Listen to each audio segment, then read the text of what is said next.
Good evening. Great to have you with us tonight. The push to encourage vaccinations is ramping up yet again, especially for people who are pregnant. Here's what the CDC says. Evidence shows the vaccine is safe and effective during pregnancy. Pregnant and recently pregnant people are more likely to get severely sick from the virus if they don't get the shot. And if you catch COVID while pregnant, you're at a higher risk of preterm birth, among other issues. In our big story tonight, an OBGYN shares the struggles she's seeing at the hospital. We hear from a woman mourning the loss of her sister who died from COVID shortly after birth. And we're digging into some of the misinformation keeping pregnant people from rolling up their sleeves. But first, the story of a soon-to-be mom who explains why she decided to sign up for a shot. They've only been married a year, but in a little less than a month, Andrea and Michael Krasinski will welcome to the world their firstborn child. I'm 34 weeks pregnant and we are having a baby boy, a large baby boy.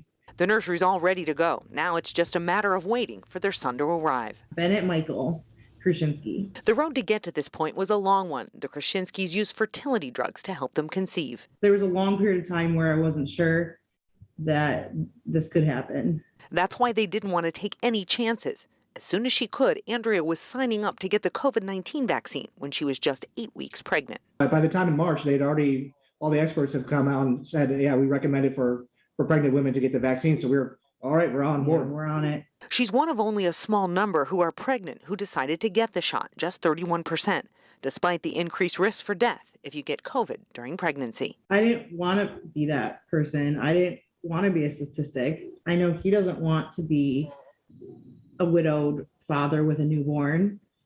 So it was important to me to do what I had to do in order to be here. That's why getting the vaccine for them was a given. For me, it was, listening to the advice of my doctors. I got it. I'm happy I got it. I would go back and get it again, but I'm not gonna judge those people that chose not to get it. I still feel that's their choice, but I still think the best choice is to protect ourselves and get that better chance at survival. For the Krasinskis, waiting to be first-time parents comes with enough sleepless nights without having to worry about catching COVID when they had a way to reduce the risk of getting a serious or deadly case. For me, if there's something available that could possibly protect me and my baby, for me, it was an easy choice. And local OBGYNs are pushing for pregnant people to get the vaccine. Our Lauren Kostick spoke with them about the recommendations. The CDC is making it clear that it's more important than ever for pregnant people to get vaccinated. Local physicians say their ICUs are filling up with unvaccinated pregnant patients.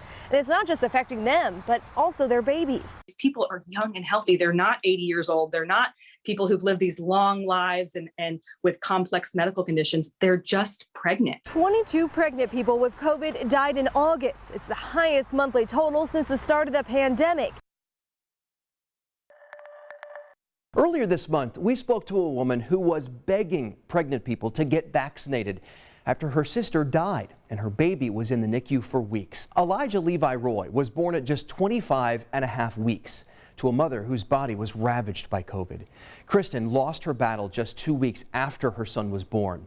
Her sister says she didn't want to get the vaccine right away, but when her doctor recommended it, it was too late.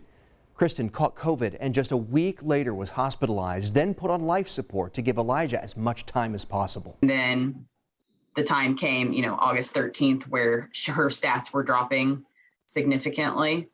And so that's when they made the call that we're gonna lose her and the baby if we don't deliver the baby today. It was too late for her, but it's not too late for so many other pregnant women out there.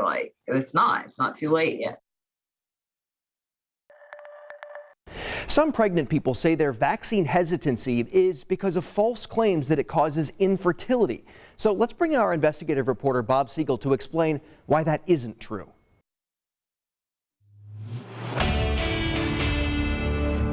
It keeps coming up, so we keep addressing it. No, vaccines do not cause infertility. As important as it is to say that, it's important for us on the Verify team to explain how we know they do not cause infertility. This question came in from a viewer. Heard many rumors about long-term infertility rates surrounding the COVID-19 vaccines. Can you verify this? We sure can. There's no evidence that fertility is affected at all by the vaccine. Our sources are Dr. Tony Shawley, reproductive toxicologist, and the CDC. The CDC has an entire page dedicated to vaccines and pregnancy. At the top, it says very clearly, currently, no evidence shows that any vaccines, including COVID-19 vaccines, cause fertility problems trying to get pregnant in women or men. People have received vaccines for years, and Dr. Shawley says infertility has never been a concern. No, vaccines don't cause infertility. There's also no mechanism that would suggest that theoretically they could cause infertility. So once again, not only do the COVID-19 vaccines not cause any fertility issues, no vaccines approved in the U.S. have been linked to fertility issues in men or in women. You can understand the concerns about new medicines and vaccines. However, numerous professional medical organizations also recommend people wanting to get pregnant get the vaccine. Let me say it again. There is no evidence of any fertility issue caused by COVID-19 vaccines or any vaccine. And we have more information about the vaccine and pregnancy on our website, WTHR.com. And that wraps up tonight's big story.